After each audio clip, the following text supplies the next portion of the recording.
के सिविक्स के chapter number 5 judiciary में आपका स्वागत है। जुडिशरी का मतलब होता है न्यायपालिका। जैसा कि हम पहले से जानते हैं कि सरकार के 3 प्रमुख अंग होते हैं, 3 प्रमुख ऑर्गन होते हैं जिनमें लेजिस्लेटर, एग्जीक्यूटिव और जुडिशरी होते हैं। तो आज हम जुडिशरी के बारे में पढ़ेंगे। जुडिशरी में हम जानते हैं कि इंडिया में रूल ऑफ लॉ चलता है। As you know that in India we have the rule of law. Rule of law का मतलब होता है कानून का रूल चलता है।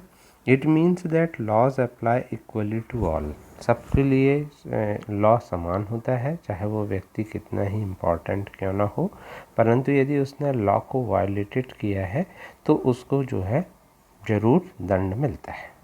जुडिशरी जो है वो एक इम्पॉर्टेंट रोल प्ले करती है, क्रूशियल रोल प्ले करती है in functioning of India's democracy. India की डेमोक्रेसी को चलाने में जुडिशरी का बहुत इम्पॉर्टेंट योगदान होता है। It can play this role only because it is independent. और जुडिशरी हमारे यहाँ यह रोल इसलिए अच्छे से प्ले करती है क्योंकि वो इंडिपेंडेंट है। तो आखिर रोल क्या है जुडिशरी का? तो जुडिशरी का रोल जो है वो ये है कि courts take decision on a very large number of issues. अब जुडिशरी में सारे तरह के कोर्ट शामिल होते हैं और ये सारे कोर्ट जो होते हैं कई तरह के केसेस में, कई तरह के मुद्दे में जो है वो डिसीज़न लेते हैं। They can decide that no teacher can beat a student. वो ये डिसाइड करते हैं कि कोई टीचर किसी स्टूडेंट को पीट नहीं सकता क्योंकि ये नियम है। या sharing of river water between state, 2 राज्यों के बीच में नदी के पानी का बंटवारा कैसे होगा। या वो लोगों को पर्टिकुलर क्राइम के लिए पनिश कर सकते हैं। तो ब्रॉडली स्पीकिंग यदि हम उसको बृहद रूप में देखें तो जुडिशरी निम्न तरह के काम करती है। पहला है डिस्प्यूट रेजोल्यूशन, मतलब जो भी विवाद होते हैं, डिस्प्यूट का मतलब होता है विवाद, उनको रेजोल्यूशन करती है, मतलब उनको सॉल्व करती है। जुडिशियल सिस्टम जो होता है वो डिस्प्यूट किसी भी लोगों के बीच में हो सकता है, सिटीजन के बीच में, स्टेट के बीच में, गवर्नमेंट के बीच में, तो उसको जो है डिस्प्यूट को रिजॉल्व करने का, मतलब डिस्प्यूट को सेटल करने का काम करती है। सेकंड है जुडिशियल रिव्यू। ये फाइनल इंटरप्रिटेटर ऑफ कॉन्स्टिट्यूशन है, मतलब हमारे संविधान में जो लिखा है उसकी जो अंतिम व्याख्या होती है वो जुडिशरी करती है। तो जुडिशरी उन लॉज को जो पार्लियामेंट ने पास किए हैं, यदि उसको ऐसा लगता है कि ये कॉन्स्टिट्यूशन के विपरीत है तो वो ऐसे नियमों को रद्द भी कर सकती है। तो ये एक बहुत अच्छा पावर है, जुडिशियल रिव्यू ये कहलाता है। फिर सुप्रीम कोर्ट के बारे में आप जानते होंगे कि सुप्रीम कोर्ट जो है वो 26 जनवरी 1950 को इंडिया में इस्टेब्लिश किया गया था और ये न्यू दिल्ली में है। फिर कोई भी व्यक्ति सुप्रीम कोर्ट, हाई कोर्ट जा सकता है यदि उन्हें लगता है कि उनके फंडामेंटल राइट को वायलेटेड किया गया। फंडामेंटल राइट का मतलब होता है मौलिक अधिकार। जैसे आपने 7th की बुक में हकीम सेफ के बारे में पढ़ा था, जो एक एग्रीकल्चर लेबरर था जो एक ट्रेन से गिर गया था और घायल हो गया था, और उसकी जो है कंडीशन और ख़राब हो गई थी क्योंकि बहुत सारे हॉस्पिटल ने उसको एडमिट करने से मना कर दिया था। तो इस केस को सुन करके सुप्रीम कोर्ट ने आर्टिकल 21 बनाया, जो प्रोवाइड करता है हर सिटीजन को fundamental citizen of life, also include right to health, कि हर व्यक्ति को हेल्थ का अधिकार है। और उन्होंने वेस्ट बंगाल गवर्नमेंट को ये ऑर्डर दिया था सुप्रीम कोर्ट ने कि वह हकीम सेफ के मामले में उसको कंपेंसेशन दे और एक ब्लूप्रिंट लाए कि किस तरह से प्राइमरी हेल्थ केयर जो है ट्रीटमेंट ऑफ पेशेंट का इमरजेंसी में करने का जो है उनके यहाँ प्रावधान है। तो इसी तरह से फिर क्या हुआ कि पश्चिम बंगाल में मज़दूरों के लिए विशेष रूप से लॉज बनाए गए। तो इस तरह से जो है जुडिशरी जो होती है वो किसी भी व्यक्ति को, आम आदमी के फंडामेंटल राइट को सेव करती है। फिर इंडिपेंडेंट जुडिशरी का क्या मतलब है? तो इंडियन कॉन्स्टिट्यूशन प्रोटेक्ट करता है कोई भी पार्शियल सिचुएशन में by providing independence of judiciary. इसका मतलब ये होता है कि जो दूसरी दो ब्रांच हैं, जैसा मैंने आपको पहले बताया, लेजिस्लेचर और एग्जीक्यूटिव, ये जो होते हैं ये जुडिशरी में इंटरफेयर नहीं कर सकते। लेजिस्लेचर और एग्जीक्यूटिव का मतलब है कि जितने भी पॉलिटिकल लीडर्स हैं या जितने भी आईएएस हैं वो कभी भी जुडिशियल रिव्यू को या जुडिशियल बातों को में इंटरफेयर नहीं कर सकते। कोर्ट किसी गवर्नमेंट के अंडर में काम नहीं करता और ना ही उनके बिहाफ पर काम करता है। फिर उस for the above separation to work well, यह बहुत इम्पॉर्टेंट है कि जितने भी हाई कोर्ट के जज और सुप्रीम कोर्ट के जज हैं वो गवर्नमेंट की ब्रांचेस के लिटिल इंटरफेरेंस से ही जो है अपॉइंट होते हैं, और एक बार जो होते हैं वो ऑफिस में अपॉइंट होने के बाद उनको रिमूव करना बहुत डिफ़िकल्ट काम होता है। यही इंडिपेंडेंस ऑफ जुडिशरी है that allows the court to play a central role in ensuring that there is no misuse। और इसी से क्या होता है कि कोई भी पावर का मिसयूज़ नहीं होता लेजिस्लेचर के द्वारा और एग्जीक्यूटिव के द्वारा, और इसी से जो है हमारे फंडामेंटल राइट ऑफ सिटीजन्स की रक्षा करता है कौन? जुडिशरी या कोर्ट। हमारे यहाँ कोर्ट की क्या स्ट्रक्चर है? तो हमारे यहाँ 3 तरह के लेवल हैं। डिस्ट्रिक्ट पे डिस्ट्रिक्ट कोर्ट होता है, ठीक है, और जनरली तहसील लेवल पर और डिस्ट्रिक्ट लेवल पर जो होते हैं वो इस तरह के केस होते हैं। हर स्टेट को डिस्ट्रिक्ट में डिवाइड किया गया है और वहाँ पर एक डिस्ट्रिक्ट जज होता है। फिर उसी तरह से हर स्टेट में एक हाई कोर्ट होता है और जो कि स्टेट का हाईएस्ट कोर्ट होता है, और हाई कोर्ट से ऊंचा होता है सुप्रीम कोर्ट, जो कि न्यू दिल्ली में हुआ है और जिसको चीफ जस्टिस मतलब मुख्य न्यायाधीश जिसके सभापति होते हैं, और जो भी सुप्रीम कोर्ट का डिसीजन होता है वो सारे कोर्ट को मानना पड़ता है। तो ये जो है एक सिस्टम है, जैसे कि यदि आपको समझना है कि किस तरह का ट्रैकिंग सिस्टम है केस का, तो हम देखते हैं लक्ष्मण कुमार के केस को जो 1985 में आया था, कि वो लोअर कोर्ट से सुप्रीम कोर्ट कैसे गया था। फरवरी 1980 में लक्ष्मण कुमार की शादी 20 ईयर ओल्ड सुधा गोयल से हुई थी। वो लोग दिल्ली में रहते थे लक्ष्मण के ब्रदर और फैमिली के साथ। 2 दिसंबर 1980 को Sudha died in hospital due to burn. उसकी फैमिली ने मतलब सुधा जो थी वो बर्न होने की वजह से ख़त्म हो गई, उसकी डेथ हो गई। तो उसकी फैमिली ने कोर्ट केस दायर किया। जब केस को ट्रायल कोर्ट में सुना गया तो 4 of her neighbours were called as witness. तो 4 जो पड़ोसी थे उनको विटनेस बताया गया और उन्होंने ये कहा दिसंबर 1 को कि उन्होंने सुना था सुधा की स्क्रीम को and had force their way into Lakshman's flat, और वो लक्ष्मण के फ्लैट में भी गए थे और वहाँ उन्होंने देखा था कि सुधा अपनी साड़ी पर खड़ी है और जल रही है। उन्होंने फायर को बुझाया था कंबल में लपेट करके, ब्लैंकेट में लपेट करके सुधा को। तो इस तरह से जो और सुधा ने ये बताया कि मदर इन लॉ शकुंतला ने केरोसिन ऑयल उसके ऊपर डाला था और उसके हस्बैंड ने आग लगाई थी।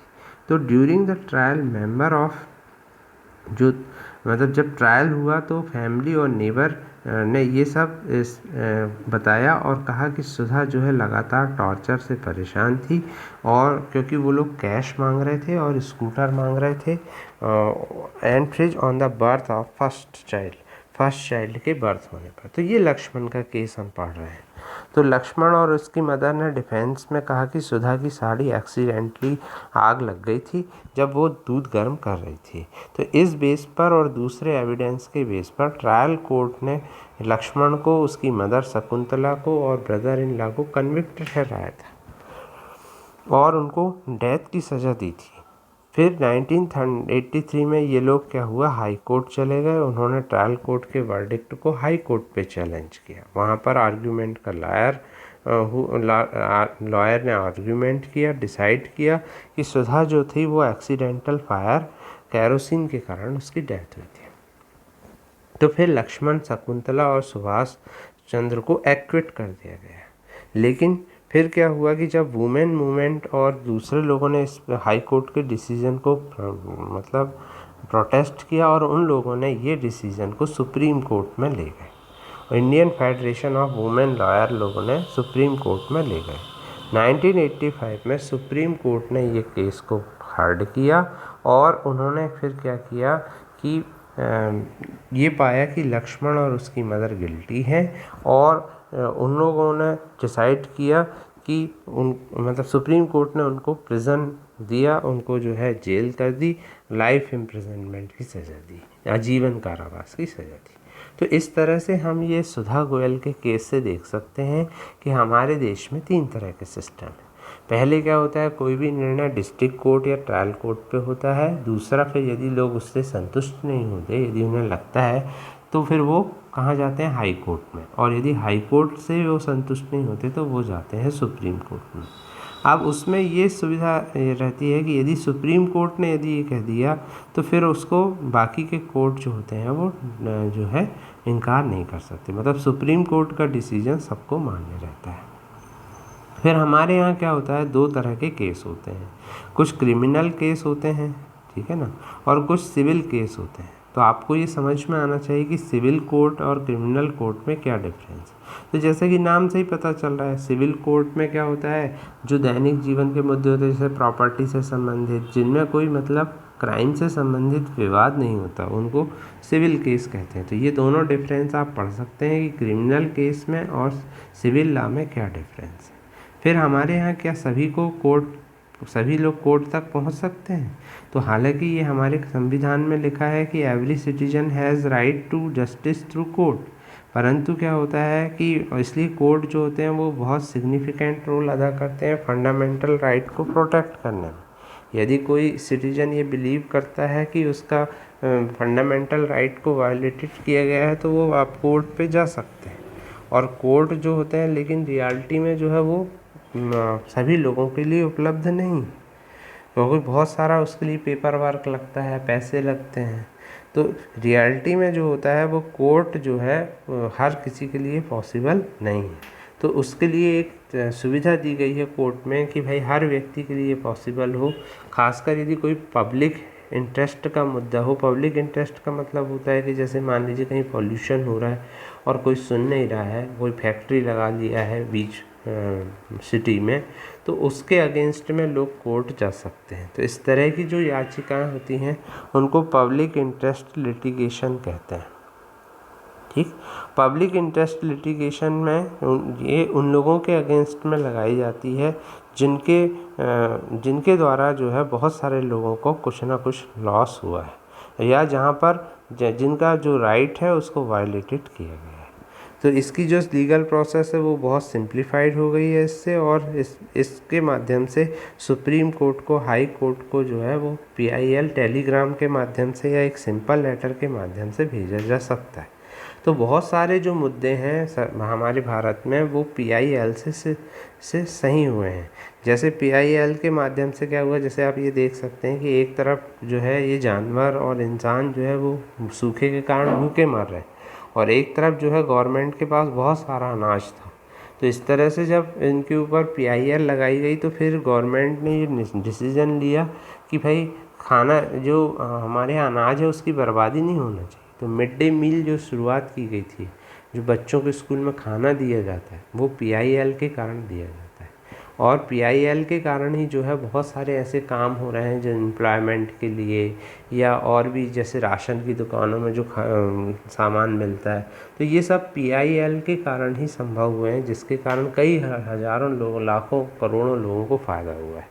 फिर कुछ रिमार्केबल डिसीजन कोर्ट के हमेशा एक उदाहरण बने रहते हैं। जैसे ओल्गा तेली बॉम्बे म्यूनिसिपल कॉरपोरेशन का जो केस था, उसमें राइट टू लाइवलीहुड दिया गया है। मतलब कोई व्यक्ति यदि सड़क के किनारे ठेला लगाता है या कहीं पर ऐसा कुछ करता है जिससे उसकी आजीविका चलती है, आजीविका का मतलब होता है जिससे उसका घर चलता है, उसका तो पैसे कमाता है, तो सरकार उसको एकदम से उस जगह को नष्ट नहीं कर सकती या उस ठेले को अचानक से जो है हटा नहीं सकती। उसके लिए एक प्रोसेस उसको करनी पड़ती है। तो इसको जो है राइट टू लाइवलीहुड कहा गया है। और इस तरह से ये भी क्या था, एक हमारे संविधान का मतलब हमारे न्याय सिस्टम का एक पार्ट बन गया था। लेकिन बाद में लोग इसका गलत फ़ायदा उठाने लगे तो इस नियम को बदल दिया गया। फिर एक और चीज़ होती है हमारे यहाँ पर, justice delayed in justice denied. मतलब कई कई बार क्या होता है कि इतना लंबा समय लग जाता है कि लोगों को जो है न्याय मिलने में बहुत टाइम लग जाता है। तो इसको बोलते हैं justice delayed is justice denied. मतलब यदि बहुत ज़्यादा लेट हो गया तो फिर ऐसे न्याय का क्या मतलब कि भाई किसी आदमी को 20 साल 25 साल बाद न्याय मिला तो फिर क्या मतलब। जैसे ये एक फ़ोटो है जिसमें 43 मुस्लिम जो थे वो हासिमपुरा मेरठ के किल्ड हुए थे 22 मई 1987 को। और ये फैमिली जो थी 20 साल तक जो है उनके लिए केस लड़ती रही। तो इस तरह से क्या है कि जो स्थिति है वो बहुत ख़राब है जुडिशियल सिस्टम की इस मामले में, कि कई बार निर्णय आने में जो है बहुत टाइम लग जाता है। जैसे एक स्पीच जो थी हमारे चीफ जस्टिस ने दी थी कि हमारे यहाँ पर जो जज हैं वो कितने होने चाहिए और कितने हैं, क्योंकि हमारे यहाँ जो कोर्ट है उनमें जजों की संख्या बहुत कम है, जिसके कारण क्या होता है जो मामले की सुनवाई है वो रोज़ नहीं हो पाती और इसी वजह से जो है न्याय प्रक्रिया में देर होती है। यदि हम इस स्थिति को सुधार लें हमारे देश की सरकार, तो हमारी न्याय प्रणाली बहुत अच्छी और अच्छी हो सकती है। तो इस तरह से आपने इस चैप्टर में समझा जुडिशरी के बारे में। आई होप कि ये चैप्टर आपको अच्छे से समझ में आ गया होगा। Thank you very much.